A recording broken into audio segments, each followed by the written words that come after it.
Present participle.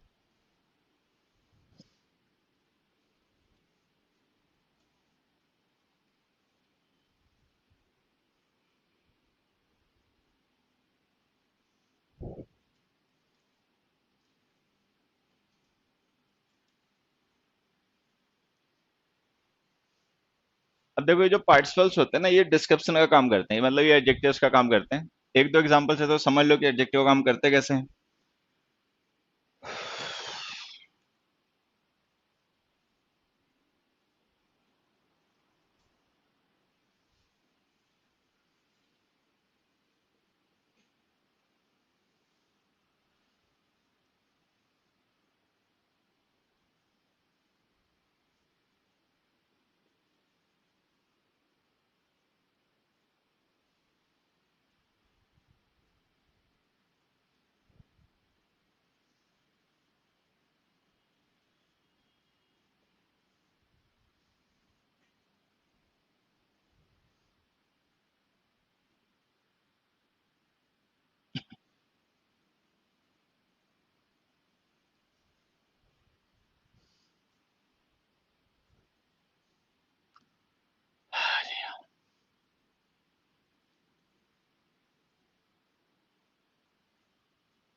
ये देखो तीन एग्जांपल्स हमने लिखे हैं यहाँ पर।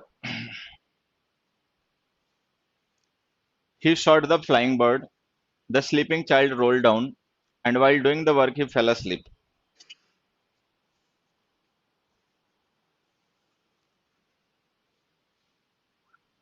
अब जैसे पहला एग्जांपल हमने लिखा है shot the bird, what kind of bird did he shoot, ये बताने के लिए हमने फ्लाइंग लिख दिया। अब हमें पता है जो फ्लाइंग है ये शॉर्ट वर्ड का ऑब्जेक्ट नहीं है, ऑब्जेक्ट है बर्ड। अगर बर्ड ऑब्जेक्ट है और ये उसका डिस्क्रिप्शन है तो अब हम इसे जेरेंड नहीं कहेंगे, अब हम इसे कहेंगे प्रेजेंट पार्टिसिपल। तो ये जो फ्लाइंग है प्रेजेंट पार्टिसिपल है। उसी तरीके से यहाँ पे हमने प्रेडिकेट लिखा रोल डाउन। अब ये जो रोल डाउन प्रेडिकेट है ना, इसका सब्जेक्ट स्लीपिंग नहीं है, इसका ऑब्जेक्ट है, सब्जेक्ट है चाइल्ड, चाइल्ड रोल डाउन, ठीक है। व्हाट काइंड ऑफ चाइल्ड, तो ये हमने लिख दिया स्लीपिंग, तो स्लीपिंग चाइल्ड का डिस्क्रिप्शन हो गया। अब चूंकि डिस्क्रिप्शन हो गया तो अब इसे जिरंड नहीं, अब इसे कहेंगे प्रेजेंट पार्टिसिपल। तो ये जो वर्ब की एनजी फॉर्म्स हम यूज करते हैं सेंटेंस में नाउन्स को डिस्क्राइब करने के लिए, इन्हें हम कहते हैं प्रेजेंट पार्टिसिपल्स। उसके बाद सी सेंटेंस देखो, सी सेंटेंस एक हमारा सिंपल सेंटेंस है। He failed asleep, he subject है, फेल अस्लीप उसका प्रेडिकेट है। लेकिन हम देख रहे हैं उस सेंटेंस के अलावा हमने एक फ्रेज और लिख रखी है, वाइल डूइंग द वर्क। अभी जो वाइल डूइंग द वर्क हमने फ्रेज लिखी है, इसमें एक वर्ब भी लिखी है डूइंग। अब ये डूइंग मेन वर्ब तो हो नहीं सकती, क्योंकि अगर ये मेन वर्ब होती तो इसके साथ कोई ना कोई हेल्पिंग और लिखी होती। ये जो डूइंग हमने लिखी है ना, ये है जेरेंड भी नहीं, क्योंकि अगर ये जेरेंड होता ना तो किसी नाउन का, मतलब नाउन के तरीके से यूज करते हैं जैसे सब्जेक्ट ऑब्जेक्ट। ये किसी न किसी का डिस्क्रिप्शन है, कोई पर्सन रहा होगा जो काम कर रहा होगा, उसको डिस्क्राइब करने के लिए हमने इसे लिख दिया। फिलहाल में देखें तो यहाँ पे काम करने वाला पर्सन ये ही है। तो ये जो while doing the phrase work हमने लिखी है ना, ये पूरी फ्रेज उस ही को डिस्क्राइब करने के लिए लिखी गई। ही है प्रोनाउन, अगर ये प्रोनाउन को डिस्क्राइब कर रही है फ्रेज तो ये भी एडजेक्टिव हो गई। तो while doing the work he fell asleep, तो ये कुछ तरीके हो गए जिस तरीके से हम प्रेजेंट पार्टिसिपल्स का सेंटेंस में यूज करते हैं। ये डूइंग, ये स्लीपिंग, वो फ्लाइंग, ये सब प्रेजेंट पार्टिसिपल्स हैं। अब देखो प्रेजेंट पार्टिसिपल बेस्ड हमारे पेपर में क्वेश्चंस किस तरीके के आते हैं।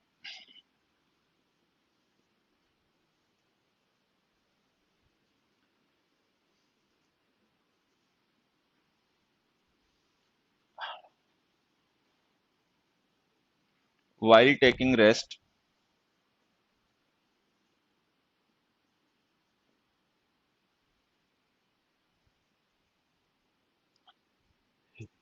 his chair tumbled।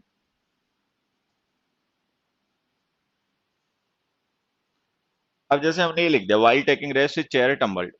एक मिनट, ये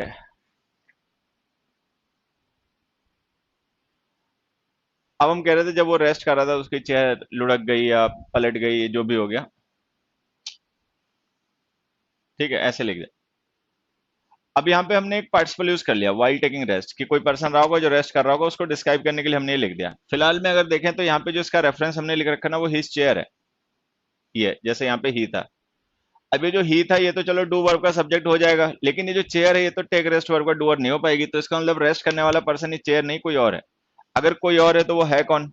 अब इस सेंटेंस में तो कहीं लिखा नहीं कि वो कौन है। ठीक है, अच्छा लिखा नहीं तो फिर ये सेंटेंस गलत हो जाएगा, क्योंकि हम नाउन को बिना एडजेक्टिव के यूज कर सकते हैं, लेकिन एडजेक्टिव बिना नाउन के नहीं यूज होते। तो अगर हम पार्टिसिपल लिख रहे हैं तो हमेशा ये बताना पड़ेगा कि पार्टिसिपल किसे रेफर करने के लिए। अब कम से कम ये पार्टिसिपल इस चेयर को तो रेफर करने के लिए है नहीं, तो ये गलत लिखा हुआ है। अब इसको सही करने का हमारे पास एक ही तरीका है, या तो इसका सब्जेक्ट और रेफरेंस लिखो जिसे रेफर करने के लिए है, और नहीं तो इसको पार्टिसिपल को मेन वर्ब बना दो, जो भी डूअर हो वो साथ में लिख दो, व्हाइल ही वाज। अब देखो ये जो ही हमने लिखा ना वो इस हिज के रेफरेंस से लिख दिया, तो हिज लिखा था तो उसी के अकॉर्डिंग हमने ही लिख दिया while he was taking rest. अब जब हम ये लिख देंगे while he was taking rest, तो अब ये हमारा कॉम्प्लेक्स सेंटेंस बन गया। अब ये टेकिंग प्रेजेंट पार्टिसिपल नहीं है, अब ये टेकिंग पास्ट कॉन्टिन्यूअस टेंस की मेन वर्ब है। तो पार्टिसिपल जब भी यूज करोगे तो हमेशा ये बताना पड़ेगा वो पार्टिसिपल किसे रेफर करने के लिए है। अगर हमारे पास उनका रेफरेंस ना हो तो पार्टिसिपल्स गलत हो जाते हैं, उन्हें चेंज कर लिया करो। दूसरा एग्जांपल देखो, being lazy his business failed. Being lazy his business failed.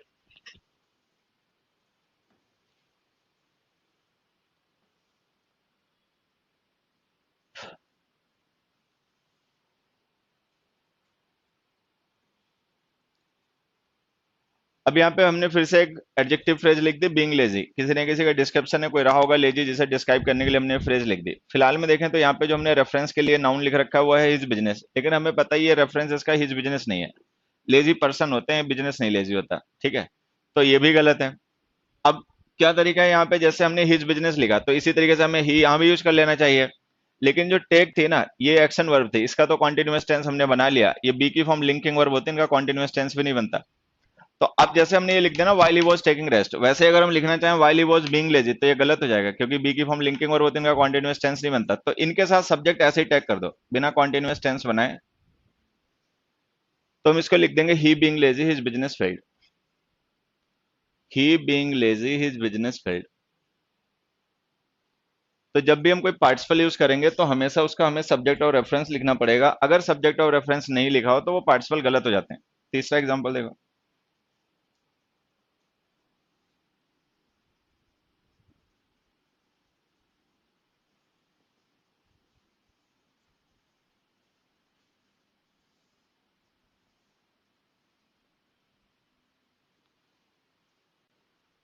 अब हमने लिखा while crossing the road a car hit him. अब यहाँ पे हमने एक पार्टिसिपल लिख दिया व्हाइल क्रॉसिंग द रोड, और हमें पता है जो while crossing the road participle हमने लिखा ना ये कार का नहीं उस हिम का डिस्क्रिप्शन है। अब हम देख रहे हैं इसका भी हमने सब्जेक्ट और रेफरेंस गलत लिख दिया, आ कार। जिस तरीके से डूइंग टेकिंग रेस्ट का सब्जेक्ट चेयर नहीं हो सकती, बीइंग लेजी का सब्जेक्ट बिजनेस नहीं हो सकता, उसी तरीके से व्हाइल क्रॉसिंग द रोड का सब्जेक्ट जो है वो कार नहीं हो सकती। तो ये भी गलत लिखा हुआ है। अब इसको सही करने का एक तरीका तो यही है कि while he was crossing the road लिख दो।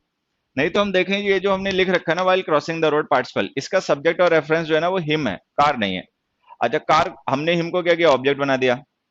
अगर हम हिम को सब्जेक्ट बना देंगे तो ये पार्टिसिपल सही हो जाएगा। अब ऑब्जेक्ट को सब्जेक्ट बनाने का इंग्लिश में एक ही तरीका होता है, वॉइस चेंज कर दो, he was hit by a car ऐसे लिख दो, he was hit by a car, तो ये लो सही हो गया। अब जो हम he was hit by a car लिखेंगे तो होगा क्या, व्हाइल क्रॉसिंग द रोड जो हमारी पार्टिसिपल फ्रेज है ना इसका सब्जेक्ट और रेफरेंस ही हो जाएगा। और हमें पता है अगर ही को रेफर करने के लिए फ्रेज लिखी जा रही है तब तो ठीक है, कार को रेफर करने के लिए लिख रहे हो तो गलत है। तो जब भी कोई पार्टिसिपल लिखोगे तो उसका हमेशा एक लॉजिकल सब्जेक्ट और रेफरेंस लिखना, अगर सब्जेक्ट और रेफरेंस नहीं लिखा होगा तो पार्टिसिपल्स गलत हो जाएंगे। ठीक है, अब इनको हम अलग अलग तरीके से सही कर सकते हैं। मान लो हमारे पेपर में क्वेश्चन है कॉमन एरर में, और यहाँ पे स्लेस यूज हो, यहाँ पर एक और एक इधर कहीं हो, तो हम ये पहले वाला पार्ट करेक्ट करेंगे, while he was crossing the road ये लिखेंगे। लेकिन अगर ये स्लेस वहां पर ना हो, यहाँ पर हो, तो फिर हम बाद वाला ही करेक्शन करेंगे, तो हम उसको पैसिव बना देंगे। पैसिव बना देने से वो जो पर्सन है ना वो इस पार्टिसिपल का सब्जेक्ट और रेफरेंस बन जाएगा और हमारा मीनिंग से हो जाएगा। और क्वेश्चन देखो, while playing football his leg got hurt।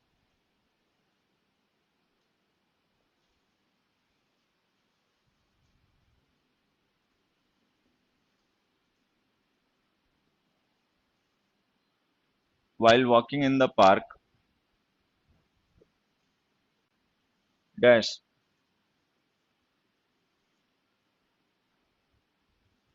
a dog bit him. He was bitten by a dog.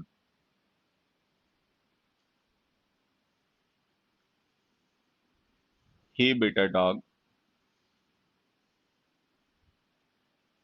A dog was bitten by him.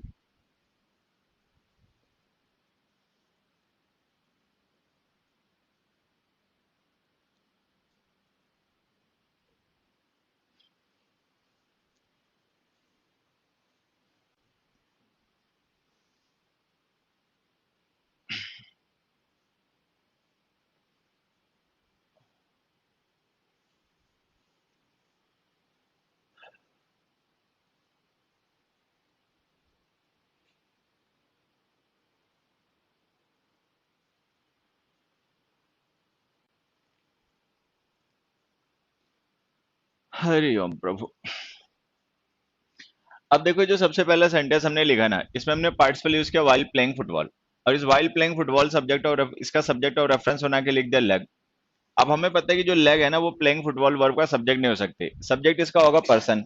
लेकिन हम देख रहे हैं यहाँ पे वो पर्सन लिखा भी नहीं, तो यहाँ पे वॉइस वॉइस चेंज करके भी काम नहीं हो पाएगा, क्योंकि गॉट इंट्रांसिटिव वर्ब है, लिंकिंग वर्ब इंट्रांसिटिव होते हैं, इनके पैसे नहीं बनते। तो अगर हम चाहें तो पैसे बना नहीं सकते। अब हमारे पास एक ही ऑप्शन है कि ये जो हम वर्ब हम यूज कर रहे हैं ना, इसको मेन वर्ब बनाओ और इसका डूअर इसके साथ लिखो। While he was playing football, तो हम इसको ऐसे लिख देंगे, while he was playing football his leg got hurt. तो अगर हम कभी भी कोई पार्टिसिपल यूज करेंगे तो ये हमेशा बताना पड़ेगा वो किसे रेफर करने के लिए। अगर हम ये ना बता पाए वो किसे रेफर करने के लिए, तो पार्टिसिपल्स गलत हो जाते हैं। फिर हमने यहाँ पे लिखा है participle while walking in the park. अभी जो while walking in the park हमने लिखा ना, ये डिस्क्रिप्शन डॉग का नहीं मैन का है। तो अगर ये डिस्क्रिप्शन डॉग का है ही नहीं, तो ये दोनों ऑप्शन तो ऐसे ही गलत हो गए। अब हमें पता है कि ये दो जो हमारे पास ऑप्शन बच गए, इनमें से ये सेंटेंस नॉनसेंस है, क्योंकि कोई पर्सन जो है वो डॉग को बाइट करेगा नहीं। ठीक है, तो ये ऐसे ही गलत हो गया, ये आंसर। तो हम लिख देंगे while walking in the park he was bitten by a dog. ठीक, देखो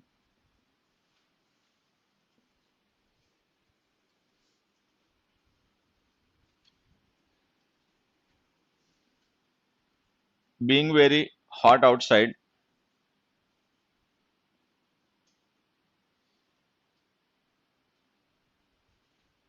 they cancelled the trip. They remained out indoors, लिख दो, they remained indoors।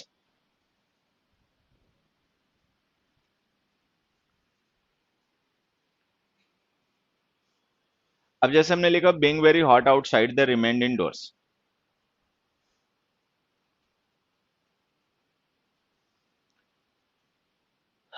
अभी जो being very hot outside हमने लिखा ना, ये दे का डिस्क्रिप्शन नहीं, ये डिस्क्रिप्शन है टेम्परेचर का, वेदर का। अब हमने पढ़ा कि time, date, day, temperature, weather, season, इनके लिए हमें इट इंट्रोडक्टरी सब्जेक्ट यूज करना चाहिए, तो यहाँ पे इट लिख दो,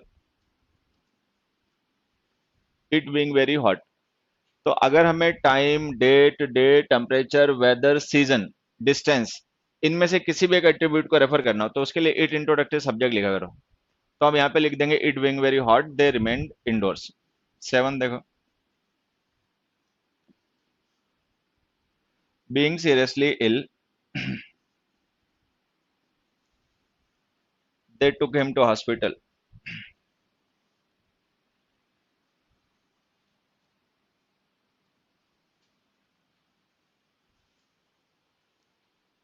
being seriously ill they took him to hospital. Ill देखो लिख लेना, इल पता नहीं कहाँ रह गया।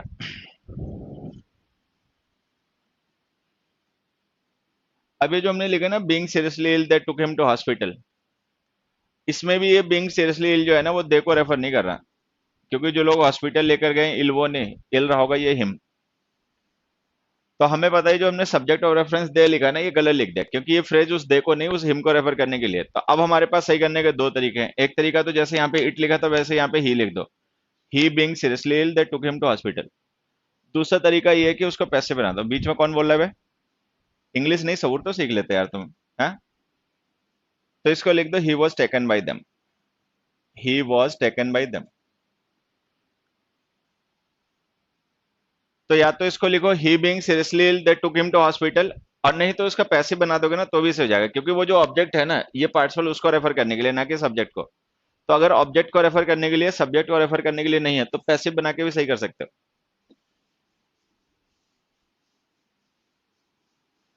जब पूछो तब नानी मर गई, ठीक है, तब हमारे दिमाग में कुछ आएगा नहीं। और नहीं तो चोंच चलानी हो, बदतमीजी देनी हो तो बहुत आती है। अब कौन, खैर, हेडेक ले इतनी काहल है। 8th क्वेश्चन देखो। जिनमें सऊर होगा वो वैसे ही सीख जाएंगे, चाहे मैं सिखाऊं ना सिखाऊं। जिनमें नहीं सऊर है उन्हें वो भगवान ब्रह्मा जी खुद ही उतर आए और कोचिंग देने लग जाए, खोलने ब्रह्मा कोचिंग सेंटर। उनका नहीं, अकल से ही गया आदमी, उसको क्या सिखा लोगे, सऊर ही नहीं है उसको। अगले क्वेश्चन देखो। Being very late,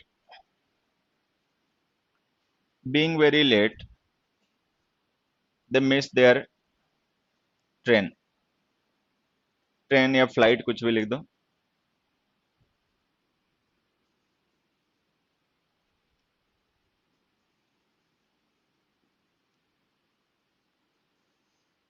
being very late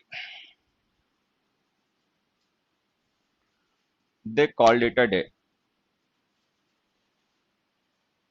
they called it a day.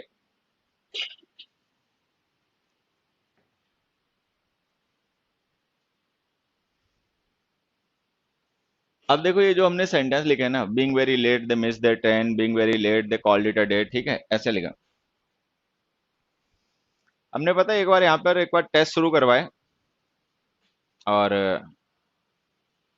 अ, उसमें क्या करते थे, जो बच्चे अच्छे नंबर लाते थे ना उनको प्राइज वगैरह भी देते थे, कैश प्राइज या फलाना ढिमकाना। और वो टेस्ट मैं खुद बनाता था, मतलब मैं चाहता था कि वो लेवल के हों, टफ हों, ठीक है। तो मैं खुद उनमें से कुछ क्वेश्चंस, 20-25 क्वेश्चंस हर एक टेस्ट के मैं अपने आप तैयार करता था। बच्चों ने क्या हरामखोरी शुरू कर दी, नकल करनी शुरू कर दी। इतना समझाते थे, 4-5 लोगों को क्लास में इसलिए छोड़ देते थे कि अपने आप तो कुछ में समझ नहीं होती, तो उनके ऊपर थोड़ी सख्ती रखनी पड़ती है, तो वो धीरे धीरे सुधर जाते हैं, ठीक है। उनको ये महसूस करवाना पड़ता है कि वो गलत हैं, तो फिर वो धीरे धीरे सुधरते हैं। लेकिन फिर इस दिमाग में उल्टा मतलब उल्टी खोपड़ी इतनी तेज भागती होती है, सीधी थोड़ी चलती है। उन्हें दुनिया की तरकीबें ढूंढ ली नकल करने की। अच्छा, गलती मेरे से थोड़ी सी हो गई, गलती मेरे से ये हो गई कि मैंने उसमें कैश प्राइज रख दिया। अच्छा, कैश प्राइज की मेरी वजह थी, I wanted to encourage people. देखो लैंग्वेज जो होती है ना, इंग्लिश एक ऐसी चीज है, लोग इसका जितना टाइम बिताते हैं ना उतना सीखते हैं। इसमें कोई रूल नियम कानून नहीं होता, तुम एक रूल लेकर आओ, मैं उसके 10 एक्सेप्शन तुम्हें बताऊंगा ऑन द स्पॉट, जहां पे वो काम नहीं करेगा। लेकिन वो चीजें, वो क्लैरिटी लाने के लिए ना आदमी को टाइम देना पड़ता है। इंग्लिश के साथ में या लैंग्वेज सीखने वालों के साथ में सबसे दिक्कत क्या हो जाती है ना, वो दो रूल जान लेते हैं ना, उन्हें लगता है अब चीजें हमारी क्लियर हो गई, अब फिर वो टाइम देना बंद कर देते हैं। कॉम्प्लेसेंट आ जाता है, कॉम्प्लेक्स ऑफ कॉम्प्लेसेंसी आ जाता है, और सीखना उनका बंद हो जाता है। अच्छा, जो नहीं सीख पाते उनके साथ दिक्कत क्या होती है, वो इतने डिस्करेज रहते हैं, उनको लगता है कि हम फॉर्मेलिटी भले ही कर लें लेकिन हमारा सीखना औकात में नहीं है। तो वो अपनी फीस जमा करेंगे, सब नाटक करके दिखाएंगे, लेकिन अंदर से हार माने बैठे, उन्हें पता हम सीख नहीं पाएंगे, औकात नहीं है। अच्छा, कुछ की दिक्कत क्या है कि उनके कर्म नहीं है, ठीक है, उनके कर्म ऐसे नहीं कि वो कभी सीख पाए। तो गलती मेरे से हो गई, मैंने सोचा कि कैश प्राइज रखने से ना बच्चे एनकरेज होंगे, जो पढ़ाया जाता है उसको रिवाइज करेंगे, उसको सीखेंगे, उसको समझेंगे, ठीक है। अब फिर अच्छे नंबर लाएंगे तो उनको मतलब एक वो मिलेगा, एनकरेजमेंट। फिर मुझे क्या पता था कि आजकल के बच्चे ही हमारे टाइम के थोड़ी है। इनसे नकल करवा लो, उल्टी सीधी हरकतें करवा लो, ठीक है, इनसे नेतागिरी करवा लो, इनसे चोंच लड़वा लो, पढ़ाई लिखाई में इनका दिमाग थोड़ी चलता है, खुराफात में सब चलता है। फिर मैंने बाद में बंदी कर दिया, मैंने ऐसी तैसी कराओ। टाइम भी देना पड़ता था पेपर बनाने के लिए, 20-25 क्वेश्चन बनाने में भी कई बार पूरा दिन ही निकल जाता था। अब पता चले पूरा सैटरडे मैंने 20 क्वेश्चन तैयार करने में खराब कर दिया। हालांकि उन 20 क्वेश्चन से बच्चों को काफी कुछ सीखने को मिलता था, वो 20 क्वेश्चन ऐसे होते थे, वो उसी से होते थे जिसने पूरा सिलेबस समझ रखा है, नहीं तो वो होते नहीं। लेकिन फिर मैं सोचा इतनी कहा हेडेक ले रहे हो, से सुधरेंगे नहीं। फिर मैंने दूसरी कहानी शुरू कर दी अभी हाल फिलहाल में, अब देखता हूँ ये बदतमीजी है क्या है, सैटरडे वाली असक एक्टिविटीज। वो भी मैंने इसलिए शुरू कर दी कि बहुत से बच्चे ऐसे होते हैं, वास्तव में वो लर्नर होते हैं, वो ट्रू लर्नर होते हैं, वो सीखना चाहते हैं। अब मुझे लगता है कि एक भी पर्सन अगर मुझे भरोसा करता है ना, तो फिर मुझे उसे सिखाना चाहिए। और जो ढीठ है देखो, उनको तो ब्रह्मा जी भी नहीं सिखा पाते, तो मैं उनके साथ तो बिल्कुल सर मारना नहीं चाहता, ठीक है। वो तो मेरे से दूर ही रहे तो उन्हें फायदा है, अपने 11,000 रुपया दें, 3 महीना पूरा करें, घर जाए। लेकिन बहुत से ऐसे होते हैं वास्तव में वो सीख सकते हैं, और वो सीखना चाहते हैं, उनके अंदर जुनून होता है, उनके पास साधन नहीं होते, तमीज होती है लेकिन उनके पास सोर्स नहीं है। तो फिर मैंने सोचा चलो ऐसा एक्टिविटी शुरू करते हैं, एक बार फिर से शुरू करते हैं, देखते हैं क्या होता है। तो ये जो सारे प्रोग्राम मैं बार बार लाता हूँ ना, ये इसलिए लाता हूँ कि सीखने वाले मिले, सीखने वाले मिले। लेकिन हमारे पास जो बच्चे सीखने आते हैं ना, उनका अल्टीरियर मोटिव होता है, वो सीखना इसलिए चाहते हैं क्योंकि उनको नौकरी चाहिए, नंबर चाहिए। उनके अंदर सीखने की भूख नहीं है। सीखने की उनकी ये उम्र थोड़ी रही है, अब तो इस उम्र में वो घूमना चाहते हैं, फिरना चाहते हैं, लेकिन मजबूरी ऐसी कि रोजगार चाहिए, तो उसके लिए पढ़ रहे हैं। तो पढ़ना उनकी चॉइस नहीं है, पढ़ना उनके बेचारों की मजबूरी है। नंबर नहीं आएंगे, नौकरी नहीं लगेगी, नौकरी नहीं लगेगी, शादी नहीं होगी, शादी नहीं होगी, दहेज नहीं मिलेगा, पूरा सीन ही खराब हो जाएगा। तो बेचारे इस चक्कर में पढ़ते हैं। अब जो इस चक्कर में पढ़ेगा, देखो वो तो हमारा जैसा टीचर उसके लिए बर्डन बन जाएगा, फिर मेरे जैसा पढ़ाने वाला पर्सन उसके लिए बर्डन हो जाएगा। मुझे तुम्हारे नंबर से कोई लेन देना थोड़ी होता है। मैं नंबर के लिए ना अपने बेटे को पढ़ाता, ना अपने छोटे भाई बहन को पढ़ाता, ना मैं पढ़ता था। मैं नंबर के लिए कभी नहीं पढ़ा। बात समझ में आनी चाहिए, नंबर आए या भाड़ में जाए। नंबर नहीं शो करेंगे अंकुल सिंह कौन है, अंकुल सिंह ही शो करेंगे कौन है। नंबर थोड़ी मुझे रिप्रेजेंट करता है कहीं पे। मैं क्या हूं ये मैं खुद प्रूव करूंगा, मेरे नंबर है, मेरी मार्कशीट नहीं प्रूव करेगी, ठीक है। मार्कशीट हमारी कोई खराब भी नहीं, बढ़िया मन से पढ़ते थे, बहुत अच्छे नंबर आते थे कॉलेज में, हर कोई जानता था। लेकिन मैं नंबर के लिए पढ़ना नहीं चाहता, मैं पढ़ाना नहीं चाहता। मुझे तुम्हारे नंबर से वास्तव में कोई लेना देना नहीं। ना मैं तुम्हारी कहीं फोटो लगाऊंगा, ना तुम्हारा रोल नंबर छापूंगा, ना तुम्हारी रैंक लिखूंगा, ना मैं तुम्हारे डिपार्टमेंट लिखूंगा कि इसमें सिलेक्शन हो गया, तुम अपनी ऐसी तैसी कराओ, राष्ट्रपति बन जाओ, जाके अपने घर में रहो, ठीक है। मुझे तुमसे कोई लेना देना नहीं, ठीक है। बस 3 महीने मेरे साथ जो वो आराम से काट लो। उसके बाद तुम जाके आसमान में चकतिया लगा दो, चांद तारे तोड़ लो, वो तुम अपना माँ बाप को गाना जाके, मेरे को उससे लेना देना नहीं। मुझे केवल 3 महीनों से लेना देना होता है, जब तक तुम मेरे साथ हो। उसके बाद तुम क्या करोगे, तुम राष्ट्रपति बन जाओगे कि तुम कांस्टेबल बन जाओगे कि तुम अपनी ऐसी तैसी कराओगे, मुझे वास्तव में कोई लेना देना नहीं। तो मैं क्यों नंबर के लिए पढ़ाऊंगा जब मुझे यूटिलाइज ही नहीं करना उन चीजों को। मुझे ना किसी ससुरे की फोटो छापनी, ना मुझे किसी ससुरे के नंबर छापने, ना मुझे किसी ससुरे की रैंक छापनी, ठीक है। तो मैं क्यों नंबर के लिए पढ़ाऊं। मैं केवल मौज के लिए पढ़ाता हूँ। सीखने के लिए पढ़ो, मौज आएगी। लेकिन अब सारे बच्चे इसलिए नहीं पढ़ते, बहुत सा बच्चा बेचारा जबरदस्ती में पढ़ता है। देखो नौकरी भी चाहिए हमें, नंबर भी चाहिए, ठीक है, सब कुछ मिलेगा, लेकिन अगर पढ़ने के पहली प्रायोरिटी सीखना बनाओगे ना, तो ये सब मिलेंगे। अगर पहली प्रायोरिटी सीखना नहीं बनाओगे, पहली प्रायोरिटी बनाओगे नंबर, नौकरी, दहेज, तो फिर सीखना मुश्किल हो जाएगा। ऐसा थोड़ी है जो केवल पढ़ने पे टूट पड़े उनके नंबर नहीं आते, उन्हीं के आते हैं और उन्हीं की नौकरी लगती है। बाकी करते हैं तैयारी, बाकी कोचिंग लेते हैं, तैयारी करते हैं, और वो जो होते हैं वो नौकरी लेते हैं। तो कहानी है। तो मैं हमेशा उन लोगों को ढूंढना चाहता हूँ जो मेरे लिए एनकरेजमेंट बने, जो मतलब मेरे लिए एनकरेज का सोर्स बने, और जिनके लिए मैं बनूं। मुट्ठी भर लोग। और खास करके उस उम्र में आते आते, जब तक वो कॉलेज देखा है, क्योंकि कॉलेज लाइफ जो देख कर आया, फिर वो नानी बन गया। कॉलेज लाइफ जो देखा है ना, फिर वो नानी बन गया, फिर वो बच्चा कम ही रहा। तो इस उम्र में उसको कैसे सुधारोगे। तो फिर भी मेरी कोशिश रहती है कि सीखना बड़ा अच्छा काम है, सीखने सिखाने से अच्छा दुनिया में कोई भी दूसरा काम नहीं है। लेकिन लोग पता नहीं क्यों मजबूरी में सीखना चाहते हैं। वो इसलिए सीखना चाहते हैं कि उनको नंबर चाहिए, नौकरी चाहिए। वो सब मिलेगा भैया, नंबर भी मिलेगा, नौकरी भी मिलेगी, अच्छी शादी भी होगी, अच्छी पोस्ट भी मिलेगी। लेकिन पहली प्रायोरिटी पे इस काम को लाओ, तब सब कुछ होगा। पहली प्रायोरिटी पे तुम्हारी बदतमीजी, तो फिर कैसे सीखोगे। खैर आओ। अब जैसे हमने लिखा being very late they miss their train, ठीक है। अब ये लोग जो हैं लेट हो गए, उनकी ट्रेन मिस हो गई। तो ये जो बीइंग वेरी लेट हमने फ्रेज यूज किया ना, ये इन्हीं को रेफर कर रही है, क्योंकि यही लेट हुए तभी इनकी ट्रेन छूट गई। तो अगर ये फ्रेज इस दे को रेफर करने के लिए है, और ये दे इनका सब्जेक्ट और रेफरेंस भी है, तो ये लो सेंटेंस सही हो गया। फिर हमने लिखा being very late they called it a day, कि उन्होंने काम बंद कर दिया। कॉल्ड इट अ डे का मतलब होता है स्टॉप प्रोसीडिंग्स, काम बंद करके घर चले जाना। मतलब चले जाना है, नहीं चले जाना, लेकिन काम बंद कर देना। तो ये जो बीइंग वेरी लेट अगर हम यहाँ पे लिख रहे हैं ना, ये इन दे को नहीं रेफर कर रहा होगा, क्योंकि ये लोग पहले से ही काम कर रहे थे। तो इसका मतलब ये टाइम को रेफर कर रहा है। अगर ये बीइंग वेरी लेट टाइम को रेफर कर रहा है, तो यहाँ पे इट लिख दो। It being very late they called it a day. क्या हो गया रहा। हाँ।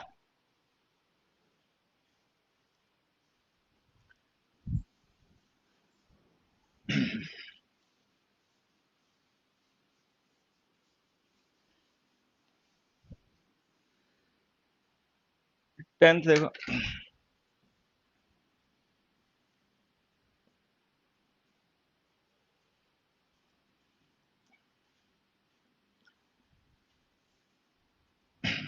while breaking into the shop,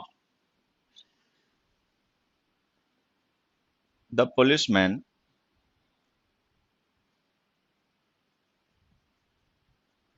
arrested the thief.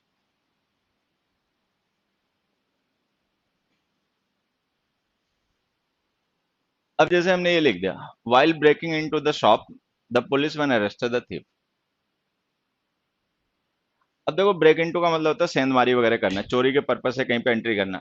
अभी जो while breaking into the shop हमने लिख दिया ना पार्टिसिपल, इस पार्टिसिपल का सब्जेक्ट और रेफरेंस पुलिसमैन नहीं थीफ है, हमने पुलिसमैन को बना के लिख दिया, तो ऐसा लग रहा है जैसे पुलिसमैन चोरी करने के लिए किसी दुकान में जा रहा हो, ठीक है।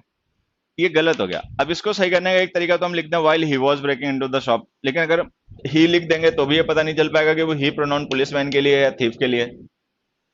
तो अगर हम यहाँ पे ही लिखेंगे तो भी गलत हो जाएगा, तो या तो लिखना while the thief was breaking into the shop, ऐसे लिखना, या फिर इसको पैसिव बनाना, तो लिखो द थीफ वॉज अरेस्टेड।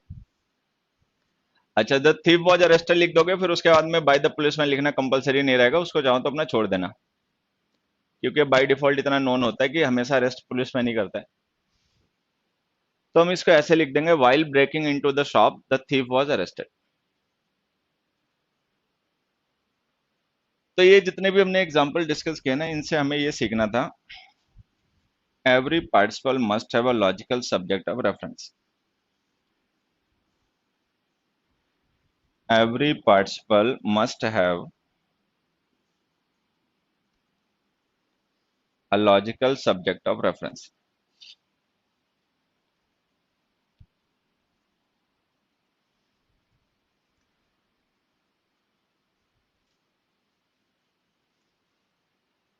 जब भी कोई पार्टिसिपल यूज करोगे तो उसके लिए हमेशा एक लॉजिकल सब्जेक्ट ऑफ रेफरेंस लिखना, जिससे ये पता चल पाए वो किसे रेफर करने के लिए है। ये प्रेजेंट पार्टिसिपल के बस ये यूजेस आते हैं। अगला लिखो परफेक्ट पार्टिसिपल।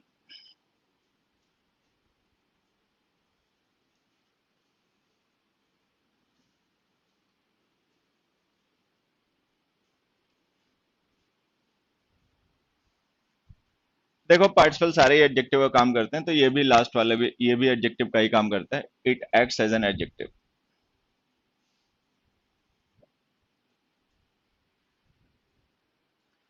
कैसे एडजेक्टिव का काम करता है, पास्ट पार्ट परफेक्ट पार्टिसिपल एक एग्जांपल से समझना।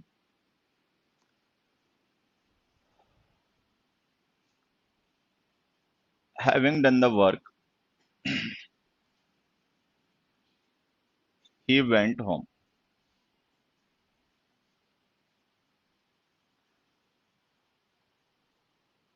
Having done the work he went home.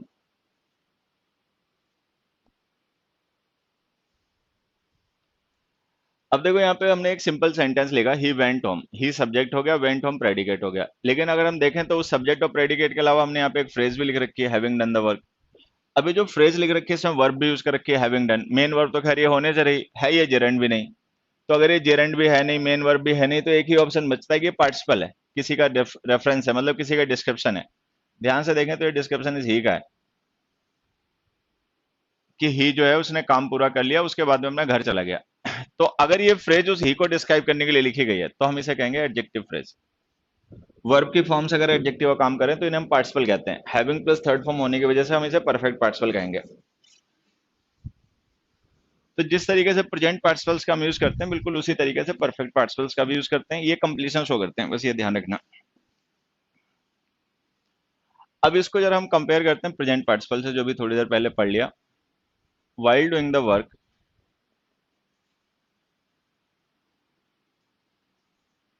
He fell asleep।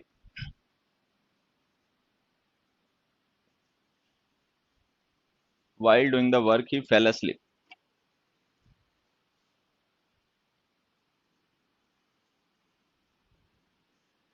अब देखो यहाँ भी हमने ही सब्जेक्ट लिखा, फेल asleep उसका प्रेडिकेट लिखा, उसके बाद में एक फ्रेज लिख दिया while doing the work। अच्छा, इस फ्रेज में जो वर्ब यूज किया ना, वो हमें पता करना है कि मेन वर्ब तो है नहीं, नॉन फाइनाइट वर्ब है, जेरेंड हो नहीं सकता क्योंकि ये किसी सब्जेक्ट का, मतलब ये नाउन नहीं है।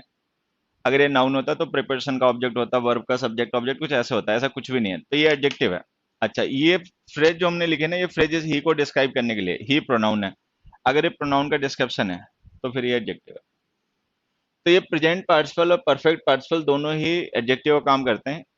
अब देखो इसे हम कहते हैं प्रेजेंट पार्टिसिपल, उसकी एक वजह तो हो गई फॉर्म इसकी, इसे कहते हैं परफेक्ट पार्टिसिपल। तो प्रेजेंट पार्टिसिपल और परफेक्ट पार्टिसिपल, एक डिफरेंस तो इनकी फॉर्म हो गई, दूसरा डिफरेंस इनका फंक्शन हो गया। परफेक्ट पार्टिसिपल्स का यूज हम करते हैं तब जब हमें किसी ऐसे एक्शन को रेफर करना हो नॉन फाइनाइट फॉर्म में जो कि कंप्लीट स्टेट का है, लेकिन अगर हमें किसी ऐसे एक्शन को रेफर करना हो नॉन फाइनाइट फॉर्म में जो इनकम्प्लीट स्टेट का है, तो फिर हमें उसके लिए यूज करना पड़ेगा present participle.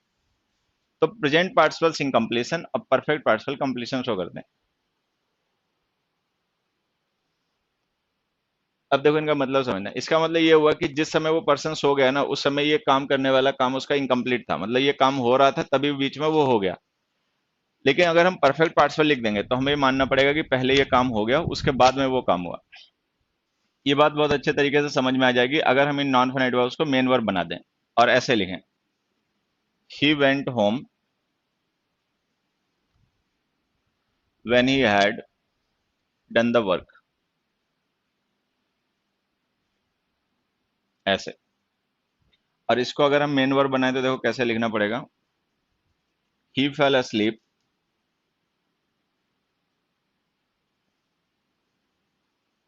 when he was doing the work।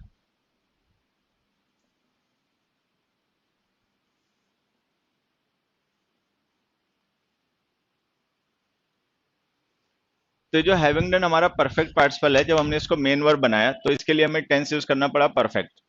लेकिन जब हमने इस प्रेजेंट पार्टिसिपल को मेन वर्ब बना के लिखा तो इसके लिए जो हमें टेंस यूज करना पड़ा वो करना पड़ा कॉन्टिन्यूअस। तो प्रेजेंट पार्टिसिपल इनकम्प्लीशन शो करते हैं, इनका यूज हम तब करते हैं जब हमें ये बताना हो कि वो एक्शन उस समय इनकम्प्लीट स्टेट में था जब दूसरा हुआ। अगर वो एक्शन कंप्लीट हो गया हो तो फिर हमें परफेक्ट पार्टिसिपल फॉर्म यूज करनी पड़ती है। तो perfect participle completion, present participle incompletion show करते हैं। अभी जो छोटी सी बात हमने डिस्कस की ना, इसी पे बेस्ड एक दो क्वेश्चंस देखो।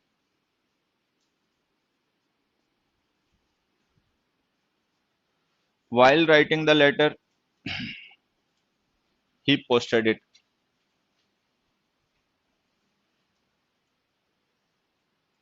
While writing the letter, he posted it. अब अगर हम ऐसे लिख रहे हैं while writing the letter, he posted it, present participle use कर रहे हैं, तो हमें ये मानना पड़ेगा कि जिस समय इसने लेटर को पोस्ट किया उस समय उसका लिखने वाला काम जो था इनकम्प्लीट था। लेकिन हमें पता है ऐसा हो नहीं सकता, ये एक्शन कंप्लीट होने के बाद वो एक्शन हो पाएगा। तो अगर इसके कंप्लीशन के बाद वो एक्शन होगा तो ये प्रेजेंट पार्टिसिपल गलत लिख दिया, परफेक्ट पार्टिसिपल लिखो हैविंग रिटन। तो इसको लिखो having written the letter he posted it. तो अगर कोई एक्शन हो गया हो उसके बाद में दूसरा काम हो तो लिखा करो परफेक्ट पार्टिसिपल। अगर कोई एक्शन पहले से चल रहा हो और उसके बाद साथ ही दूसरा काम हो जाए तो लिखा करो प्रेजेंट पार्टिसिपल। एक और एग्जांपल से देखो,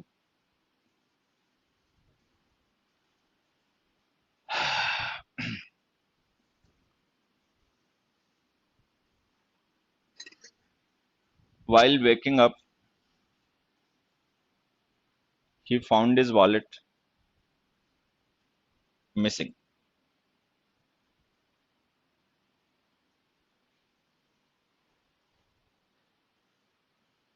अब हमने लिखा while waking up he found his wallet missing। अब कोई पर्सन जगा तो उसने देखा उसका वॉलेट ही गायब हो गया, ठीक है।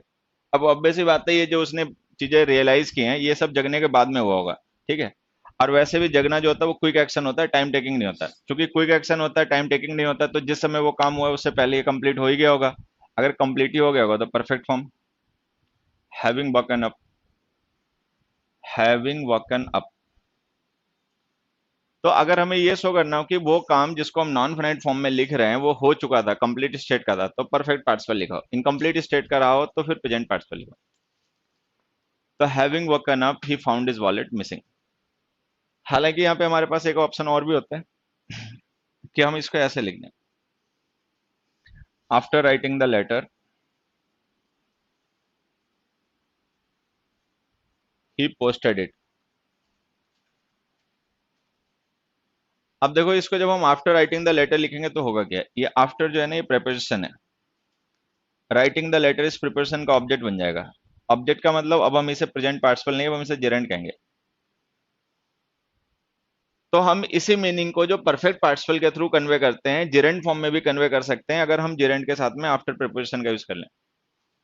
After writing the letter he posted it, इसी तरीके से इसे भी लिख सकते हैं, after waking up he found his wallet missing.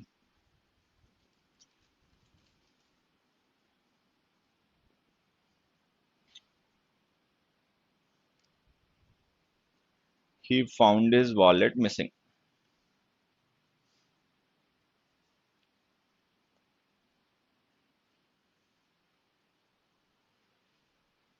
तो या तो जेरेंड यूज करो आफ्टर के साथ में, और वैसे भी हमने पढ़ा कि जेरेंड जो होते हैं वो हो चुके इवेंट्स होते हैं। तो अगर कोई इवेंट हो चुका है तो हमारे पास एक ऑप्शन ये भी होता है कि हम उसको जेरेंड फॉर्म में लिख दें। लेकिन जब जेरेंड यूज करोगे तो जेरेंड नाउन होता है, उसको ऐसे यूज नहीं कर पाओगे, उसके लिए कोई प्रिपरेशन या मेन वर्ब यूज करनी पड़ेगी जिसका उसे सब्जेक्ट ऑब्जेक्ट बनाओ। तो हम आफ्टर प्रिपरेशन का यूज कर लेते हैं। तीसरा एग्जांपल देखो।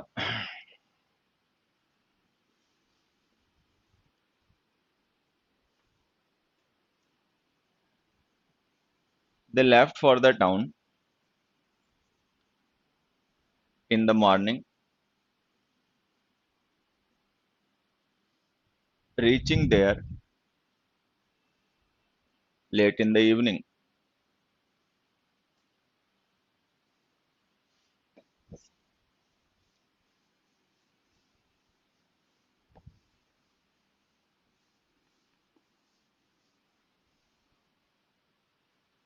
अब देखो ये जो सेंटेंस हमने लिखा ना, ये भी हमारा अभी सिंपल सेंटेंस है। इसमें एक सब्जेक्ट है दे, और एक इसकी मेन वर्ब है लेफ्ट। लेकिन देख रहे हो एक वर्ब हमने और भी लिख रखी है, रीचिंग। एक क्या लिख दिया। अब वो जो हमने रीचिंग लिखी ना, वो मेन वर्ब नहीं है, वो नॉन फाइनाइट वर्ब है। अब वो नॉन फाइनाइट वर्ब जो है वो जेरेंड तो हो नहीं सकती, क्योंकि जेरेंड होती तो वो सब्जेक्ट या ऑब्जेक्ट होती। वो प्रेजेंट पार्टिसिपल है। ठीक है। अच्छा, अगर ये प्रेजेंट पार्टिसिपल है तो हमें ये मान के चलना पड़ेगा कि जिस समय ये काम हुआ उस समय वो एक्शन इनकम्प्लीट रहा होगा, लेकिन ऐसा है नहीं। ये एक्शन है मॉर्निंग का, वो एक्शन है इवनिंग का, ये दोनों अलग अलग टाइम के एक्शन है। प्रेजेंट पार्टिसिपल हम तब यूज करते हैं जब हमें ये शो करना हो कि कोई एक एक्शन इनकम्प्लीट था उस समय जब कोई दूसरा एक्शन हुआ। लेकिन ये दोनों चूंकि अलग अलग टाइम के एक्शन है तो हम इनको पार्टिसिपल फॉर्म में नहीं लिख पाएंगे। अगर पार्टिसिपल फॉर्म में नहीं लिख पाओगे तो जैसे ये मेन वर्ब है वैसे इसे भी मेन वर्ब बना दो, और इसको ऐसे लिखो। They left for the town in the morning and reach there late in the evening. अब जो हम एंड रीच लिख देंगे तो एक प्रेडिकेट वो हो गया, एक प्रेडिकेट हो गया, दोनों का कॉमन सब्जेक्ट हो गया, बस। तो प्रेजेंट पार्टिसिपल तभी यूज क्या करो जब वो एक्शन इनकम्प्लीट हो, जिसको हम प्रेजेंट पार्टिसिपल फॉर्म में लिख रहे हैं। फोर्थ क्वेश्चन देखो।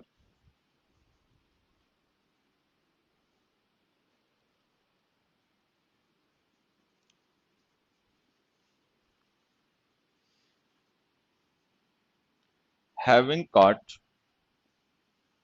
Red handed he had no other option than beg pardon।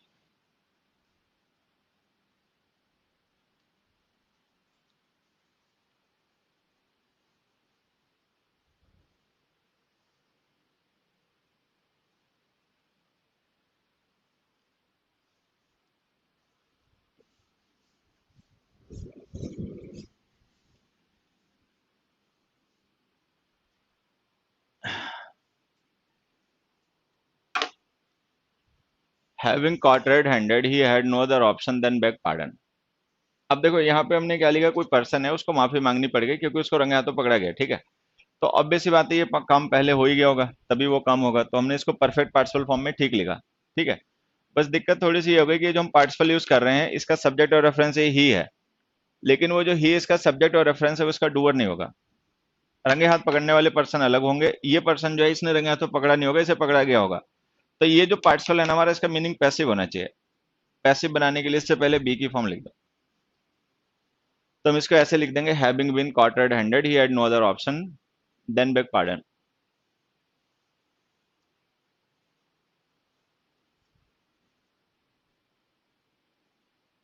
इसको जगाना है ये हीरो, ये कुर्सी लगा के बैठा है। यूपी के हो, सुधरोगे तो ससुर कभी नहीं तुम्हारा। बट कौन यार सीखा, इतने लेक्चर देते थे तुम लोग, सीखते नहीं हो कुछ क्या। तुम में शऊर की कमी है बेटा, जो इस उम्र में तुम इंग्लिश पढ़ रहे हो। शऊर सीख लो कहीं से। लैंग्वेज बहुत आसान है, लोग सीख जाते हैं इसको बिना टीचर और कोचिंग के भी। पता ही नहीं क्या माँ बाप ने पढ़ाया, क्या पिछले टीचर्स ने पढ़ाया, बैठने का शऊर क्लास में नहीं सिखा पाया है। सब से बैठा करो भैया, क्लास में हो तुम, स्टूडेंट हो। ठीक है। वो अलग बात है, मुखर्जी नगर के कुछ टीचर्स ऐसा तुम्हें शो कराते होंगे, फील कराते होंगे कि तुम दमाद हो। ठीक है। मुखर्जी नगर बड़ा माहौल खराब है ना यहाँ का। यहाँ बच्चों को ऐसा फील कराते हैं जैसे बच्चा नहीं, एकदम से वो आगे क्या नाम, ग्राहकी देवता वाला सीन, कि ग्राहकी देवता है। ऐसा नहीं है, कान पे भी बजा दूंगा। देवता देवता यहाँ कोई नहीं होता। बैठने उठने का शऊर नहीं सिखाया, पढ़ गए खीसे निकाल रहे हैं। ठीक है। ग्रेजुएशन करा है, ठीक है, इंग्लिश नहीं सीख पाए, हमारी अपनी मातृभाषा नहीं है, फॉरेन लैंग्वेज है, सीखने में टाइम लग जाता है, ठीक है। शऊर तो सिखा देना चाहिए था उन लोगों को, शऊर भी सिखाने से चूक गए। चलो खैर, परफेक्ट पार्टिसिपल, गद्दे बिछा दे बेचारों के लिए, हैं, तकिया वकिया गोल वाले दे दे इन्हें, लेट जाओ थक जाओ तो लेट के पढ़ लो, हैं। मेहनत तुमसे होती नहीं, हाथ तुम्हारे थक जाते हैं लिखते हुए, और तुम यहाँ पे झंडे गाड़ने मुखर्जी नगर आ गए मुंह उठा के। अब तुम किसको गोली दे रहे हो, खुद को दे रहे हो कि मुझे गोली दे रहे हो, ठीक है, कुछ पकड़ में ही नहीं आ रही बात। सीधे बैठा नहीं जाता 2 मिनट 2 घंटे तुमसे, हैं, आए हो तैयारी करने।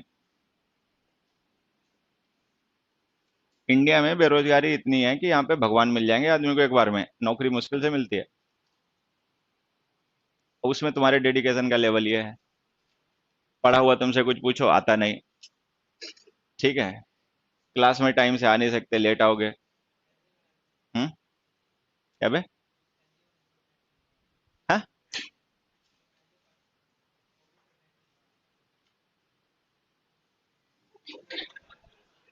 गिरा के मारूंगा समझा। तो लिखवा दिया तो क्या हो गया बे, है, तो क्या हो गया, हिले हुए, कट गई। एक से एक बोर्डम ससुर भरे पड़े हैं।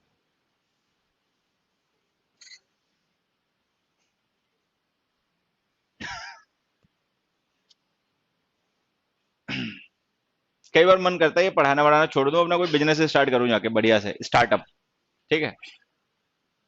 फिर सोचता हूँ थोड़ा सा पैसा और कमा लो, ठीक है। और क्या, इसी चक्कर में बर्दाश्त करता हूँ तो कान पे मार के भगा दूं, ठीक है, हाँ। नहीं तो इसके जैसे मूर्ख मेरे यहाँ पढ़ने थोड़ी आए। लेकिन अब फिर सोचता हूँ चलो थोड़ी लेवरेज दे दे यार, पैसा कमाना है अभी थोड़े दिन, बाद में अपना स्टार्टअप शुरू करूंगा बढ़िया कोई, ये है। तेरे को क्यों बता दूं मैं, ले लो। मेरे दिमाग में दुनिया भर के काम है।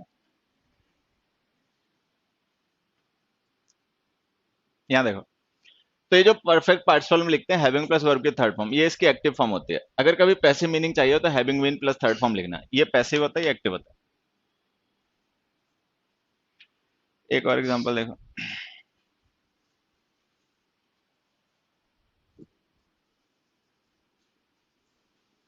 Having disturbed by the children,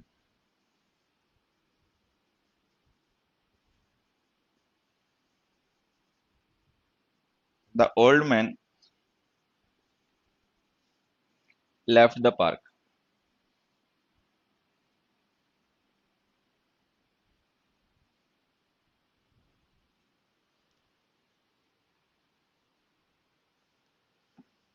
having disturbed by the children the old man left the park. अब देखो किसी पेपर में वो क्वेश्चन है, और ये कंपेटिवली ज्यादा आसान है। यहाँ पे जो हमने पार्टिसिपल फ्रेज यूज किया है हैविंग डिस्टर्ब्ड, इसका सब्जेक्ट और रेफरेंस जो है वो ओल्ड मैन है, उसको रेफर करने के लिए हमने इसका यूज किया है। लेकिन डूअर हम देख रहे हैं चिल्ड्रन है।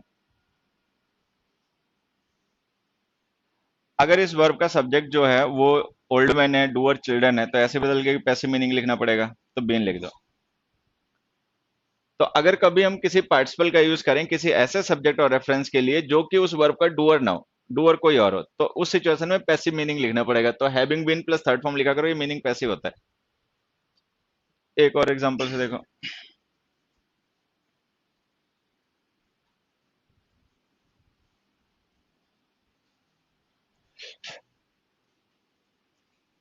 Having been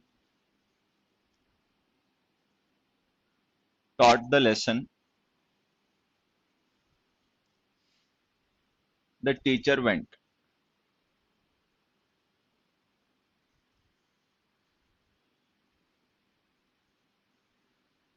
having taught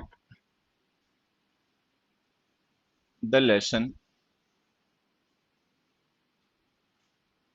the students went।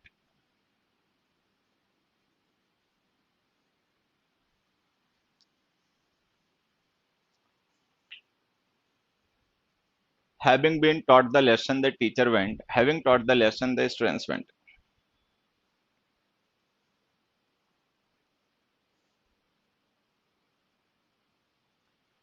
अब देखो ये जो हमने लिखा हैविंग टॉट द लेसन, ये हमारे एक्टिव फॉर्म का पार्टिसिपल है और ये पैसिव है। लेकिन अगर हम इनके सब्जेक्ट और रेफरेंस देखें तो इसका सब्जेक्ट और रेफरेंस जो है वो है टीचर, इसका सब्जेक्ट और रेफरेंस जो है वो students.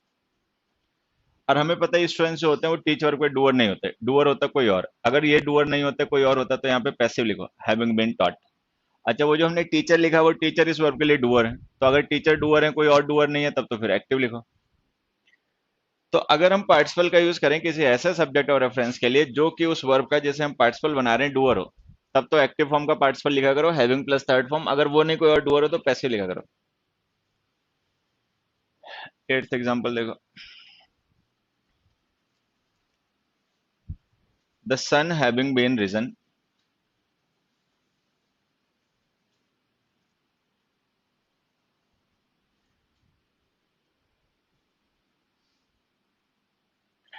He went to the city.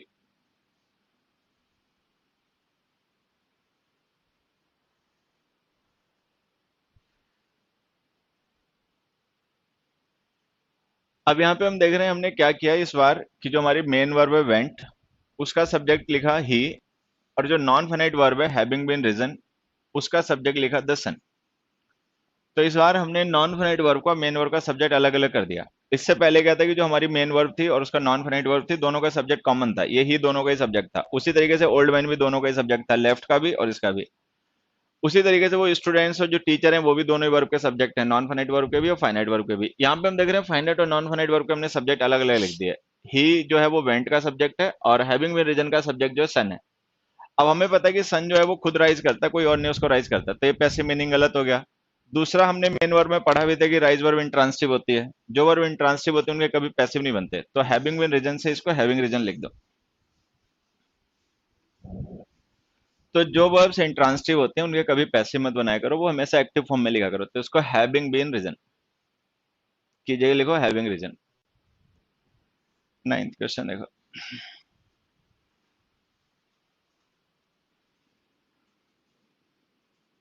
Having broken down,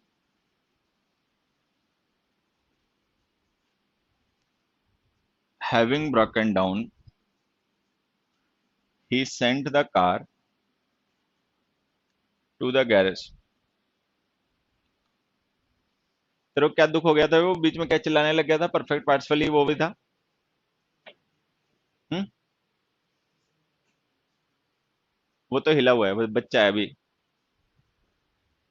having broken down, he sent the car to the garage.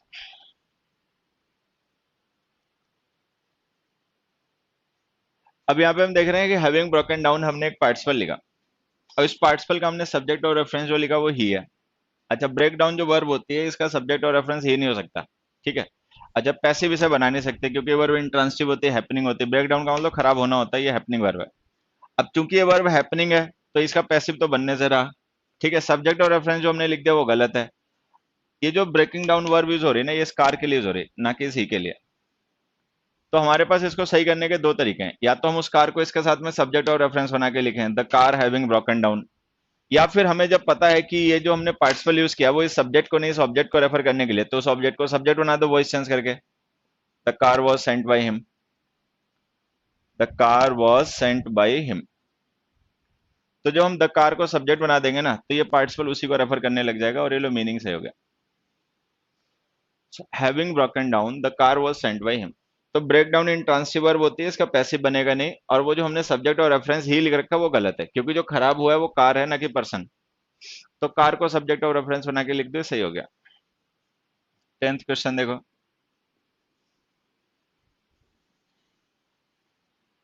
Having written in English,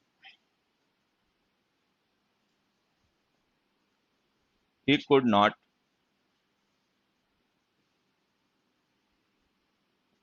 read the message, message या लेटर, लेटर लिख दो।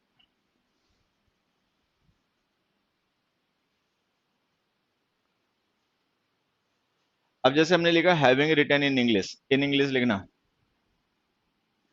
Having written in English.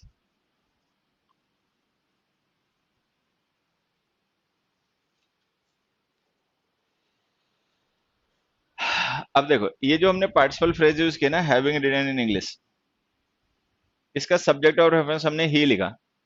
अब अगर ये ही इसका doer हो तो ये सब कुछ सही लिखा हुआ है, लेकिन हमें पता है ही डूअर हो नहीं सकता क्योंकि ये रीडर है, वो रीड करने वाला पर्सन है, राइट करने वाला पर्सन कोई और होगा। तो अगर कोई और होगा तो हमें इसे पैसिव बना देना चाहिए, लेकिन अगर हम पैसिव बना देंगे तब भी गड़बड़ हो जाएगी, क्योंकि अगर हम पैसिव बना देंगे तब ये पार्टिसिपल फ्रेज रेफर करेगी ही को। ही जो है वो ना तो राइट वर्ब का सब्जेक्ट है ना ही ऑब्जेक्ट है, तो अगर हम इसको पैसिव बना देंगे तब भी गलत है, और जो लिखा हुआ वो तो गलत है ही है। तो इस सेंटेंस को देखो सही करने का हमारे पास तरीके क्या क्या हो सकते हैं। एक तरीका तो ये हो सकता है कि इस हैविंग रिटन इन इंग्लिश का सब्जेक्ट ऑफ रेफरेंस बना दो लेटर को, क्योंकि जो लेटर है ना वो इस राइट वर्ब का ऑब्जेक्ट है, तो उसको तो हम रिलेट कर सकते हैं इस वर्ब से, लेकिन इस ही को नहीं कर सकते, क्योंकि ही जो है ना तो वो इस वर्ब का डूअर है, मतलब ना ही सब्जेक्ट है ना ऑब्जेक्ट है। तो एक तरीका तो इसको सही करने का ही है कि लिखो having been written in English. ये जो हमारी फ्रेज है पार्टिसिपल, इसको लेटर के लिए यूज करो, having been written in English.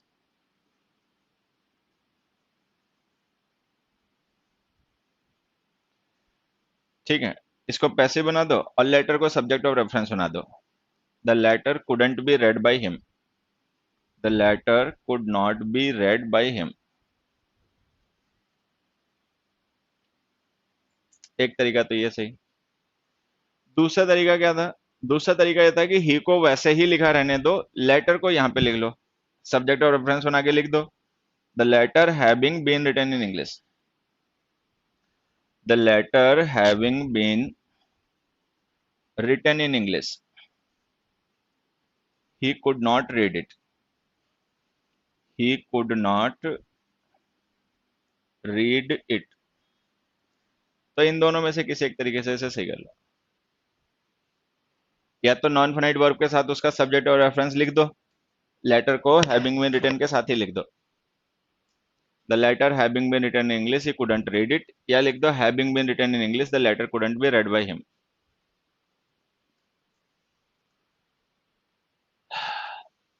देखो टाइम तो बच ही गया, पास्ट पार्टिसिपल भी अपना खींच ही देते हैं अब।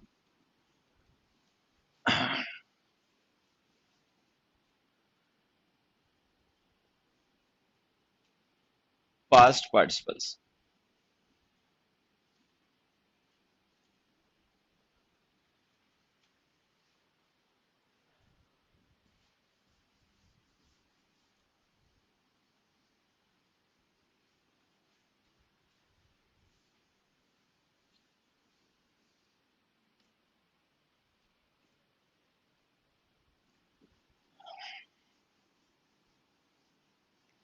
अब देखो जो पास्ट पार्टिसिपल्स होते हैं ना ये भी एडजेक्टिव का ही काम करते हैं, सारे पार्टिसिपल एडजेक्टिव का काम करते हैं।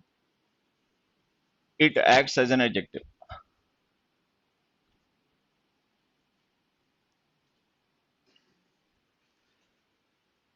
एक एग्जांपल से समझना कि कैसे एडजेक्टिव काम करते हैं।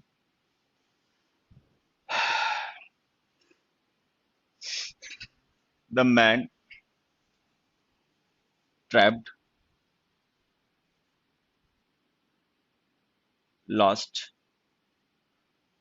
His hope.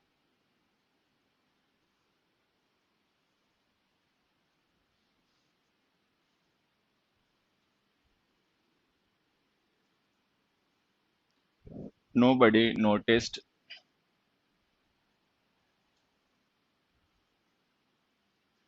the broken chair।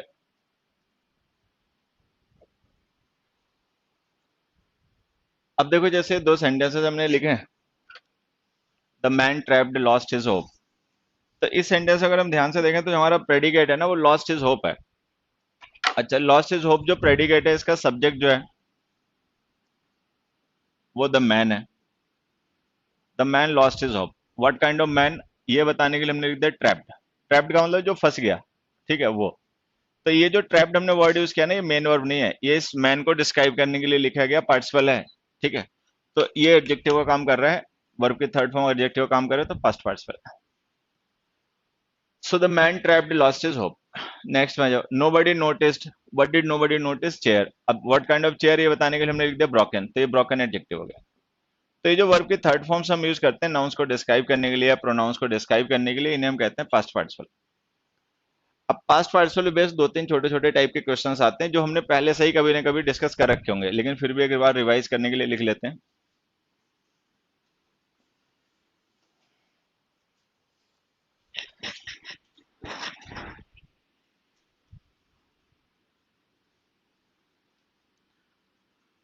It was a very embarrassed situation. दूसरा,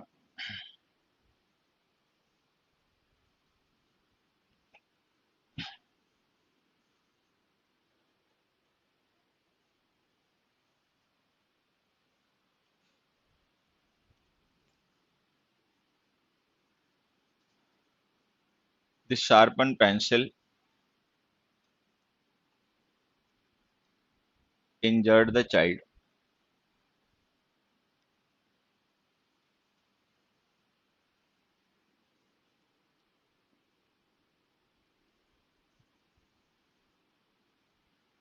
Lost in his thoughts,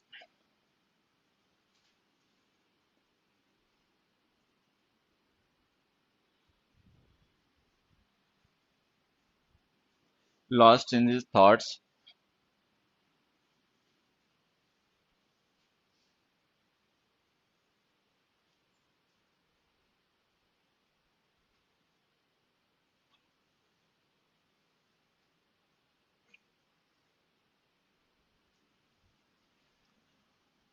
nothing seemed meaningful to him.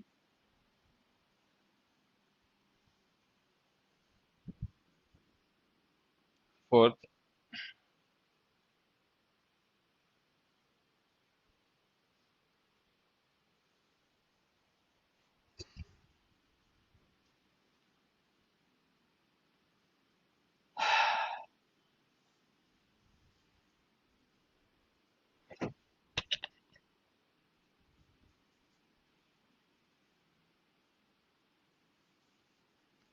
the door was opened even at that late an hour in the night.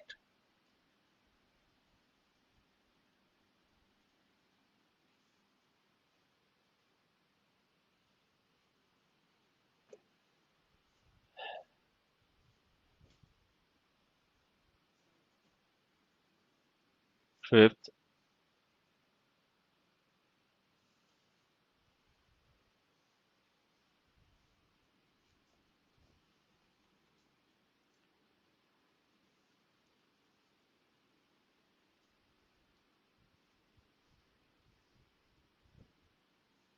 my friend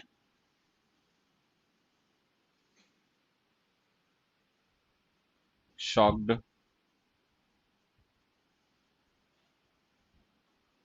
when he heard the news.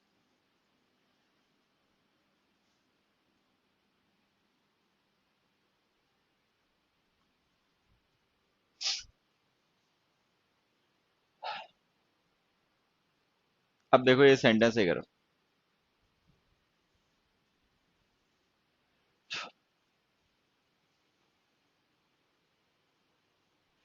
ये सारे discuss कर रखे हैं। सबसे पहले देखो, it was a very embarrass situation. ये जो हमने एम्बेरेस लिखा ना, ये पास्ट पार्टिसिपल है। अच्छा, ये हमने पहले ही पढ़ा होगा कि पास्ट पार्टिसिपल्स का जब हम यूज करते हैं किसी नाउन के साथ में, तो वो नाउन उसका डूअर नहीं बल्कि कोई और होता है। कोई और का डूअर होने का मतलब ये मीनिंग पैसिव होता है। अगर हम एम्बेरेस सिचुएशन लिख देंगे ना, तो इसका मतलब सिचुएशन को किसी ने एम्बेरेस कर दिया, लेकिन हमें पता है ऐसा होता नहीं है। एम्बेरेस सिचुएशन नहीं की जाती, मतलब सिचुएशन को कोई एम्बेरेस नहीं करता, सिचुएशन एम्बेरेस कर देती है लोगों को कई बार। तो प्रेजेंट पार्टिसिपल लिखो। अगर हमें कभी यूज करना हो वर्ब को किसी ऐसे नाउन को डिस्क्राइब करने के लिए जो उस वर्ब का जिसे हम पार्टिसिपल बना के लिख रहे हैं डूअर हो, तो प्रेजेंट पार्टिसिपल। अगर वो नाउन उस वर्ब का जिसे हम पार्टिसिपल बना के उसके साथ लिख रहे हैं डूअर ना हो बल्कि कोई और हो, तो फिर पास्ट पार्टिसिपल। अब हमें पता है जो सिचुएशन है ना, ये डूअर है, यही एम्बेरेस करती है लोगों को, लोग एम्बेरेस नहीं करते सिचुएशन को, तो यहाँ पे प्रेजेंट पार्टिसिपल लिखो। नेक्स्ट में आ जाओ। नेक्स्ट में हमने लिखा था sharpen pencil enjoyed the child. अभी जो हमने शार्पन यहाँ पे लिखा है ना, ये वर्ब की बेस फॉर्म है। शार्प एक एडजेक्टिव होता है। जब हम इस एडजेक्टिव को वर्ब बनाएंगे, तो ये जो शार्पन होगा ना, इसकी बेस फॉर्म होगी। लेकिन हमें पता है कि बेस फॉर्म एडजेक्टिव काम कर नहीं सकती। एडजेक्टिव काम या तो प्रेजेंट पार्टिसिपल या पास्ट पार्टिसिपल, या तो आईएनजी फॉर्म शार्पनिंग, या थर्ड फॉर्म शार्पन्ड। अब हम देख रहे हैं वो जो पेंसिल नाउन है जिसको हमें डिस्क्राइब करना है, वो डूअर तो है नहीं शार्प के लिए, तो अगर डूअर नहीं है तो प्रेजेंट पार्टिसिपल आएगा नहीं, तो पास्ट पार्टिसिपल लिखो शार्पन्ड। तो अगर हम कभी किसी नाउन को या किसी एडजेक्टिव को वर्ब बना मतलब किसी अगर हम नाउन को या एडजेक्टिव को वर्ब बनाएं तो जो एन एन लिखा होता है वो उसकी बेस फॉर्म होती है। शार्प वर्ड एडजेक्टिव होता है, इसको वर्ब बनाओगे तो जो शार्पन लिखा जाएगा वो बेस फॉर्म होगी। अब उसकी या तो आईएनजी फॉर्म को या थर्ड फॉर्म को एडजेक्टिव बना के लिखो। अगर नाउन डूअर हो तो शार्पनिंग लिखो, अगर नाउन नहीं कोई और डूअर है तो प्रेजेंट पार्टिसिपल लिखो। अब पास्ट पार्टिसिपल लिखो। अब हमें पता है कि जो नाउन हमने पेंसिल लिख रखा है ना, पेंसिल शार्प नहीं करती, पेंसिल को शार्प किया जाता है, तो पैसिव मीनिंग के लिए यहाँ पे शार्पन लिख दो। फिर हमने यहाँ पे एक फ्रेज यूज की, लॉस्ट इन हिज थॉट्स। अब हम देख रहे हैं जो हमने पार्टिसिपल फ्रेज यूज किया इसका सब्जेक्ट और रेफरेंस जो है वो ये नथिंग है, लेकिन ये लॉस्ट इन हिज थॉट्स जो फ्रेज है ना, ये नथिंग को नहीं रेफर कर रही है, रेफर कर रही है हिम को। तो हमने सब्जेक्ट और रेफरेंस गलत लिख दिया। अब या तो हम ही को सब्जेक्ट बना के लिखें, ठीक है, या सब्जेक्ट बना नहीं पाओगे क्योंकि सेम लिंकिंग और उसका पैसिव बनता नहीं, ठीक है। तो अब हमारे पास एक ही ऑप्शन है कि इस नॉन फाइनाइट वर्ब का सब्जेक्ट और रेफरेंस इसके साथ टैग करके लिखो। तो इसको लिखो, he lost in his thoughts, nothing seemed meaningful to him. तो जब भी कोई पार्टिसिपल यूज करते हैं तो उसका सब्जेक्ट ऑफ रेफरेंस उसके साथ जरूर लिखा करो, जिससे ये पता चले वो किसे रेफर करने के लिए। ये जो लॉस्ट इन हिज थॉट्स हमने फ्रेज लिखे ना, नथिंग को नहीं हिम को रेफर करने के लिए, तो इसका सब्जेक्ट और रेफरेंस गलत हो गया। फिर हमने लिखा था door was opened even at that late hour in the night. अब देखो, ये जो शार्प है ये भी एडजेक्टिव है, और अगर हम इसे शार्पन्ड लिख दें तो भी एडजेक्टिव है, मतलब वो पास्ट पार्टिसिपल हो जाएगा। अब इनमें डिफरेंस क्या होता है कि जो एडजेक्टिव्स होते हैं ना, दे डिस्क्राइब स्टेट, वो स्टेट डिस्क्राइब करते हैं, लेकिन जो पास्ट पार्टिसिपल्स होते हैं वो मेड अप स्टेट डिस्क्राइब करते हैं। मेड अप स्टेट का मतलब state caused by some action. तो अगर किसी एक्शन का रेफरेंस हो या एक्शन का इन्वॉल्वमेंट हो तब लिखा करो पास्ट पार्टिसिपल। अगर कोई एक्शन इन्वॉल्व ना हो, सिंपली स्टेट डिस्क्राइब करनी हो, तो लिखा करो एडजेक्टिव्स। अब हम देख रहे हैं यहाँ पे जो हमने लिखा था door was opened even at that late hour in the night, तो ये डोर की स्टेट है कि उतने रात को भी दरवाजा खुला हुआ था जब नहीं खुला होना चाहिए। तो मतलब हम एक्शन को नहीं स्टेट को डिस्क्राइब कर रहे हैं। अगर स्टेट को डिस्क्राइब कर रहे हो तो ओपन लिखो। फिर हमने लिखा my friend shocked when he heard the news. अभी जो शॉक वर्ब हमने लिखी ना, डूइंग ट्रांसिटिव वर्ब होती है, और इसका मतलब शॉक करना होता, होना नहीं होता।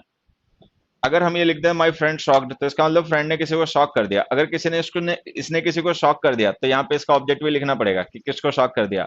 सेंटेंस पढ़ने से पता चलता है इसने शॉक किया नहीं बल्कि हो गया है। अगर ये शॉक हो गया है तो इसको वर्ब नहीं, इसको पास्ट पार्टिसिपल एडजेक्टिव बना दो, इससे पहले कोई लिंकिंग और लिख के। तो इसको लिख दो माई फ्रेंड गॉट शॉक्ड। तो ये सारे हमने पहले डिस्कस कर रखे हैं फाइनाइट वर्ब के क्लास में, वहीं से अपना रिवाइज कर लेना अगर लगे जरूरी है सीखना तो। बाकी आज के लिए बाय। नॉन फाइनाइट वर्ब अपना खत्म हुआ।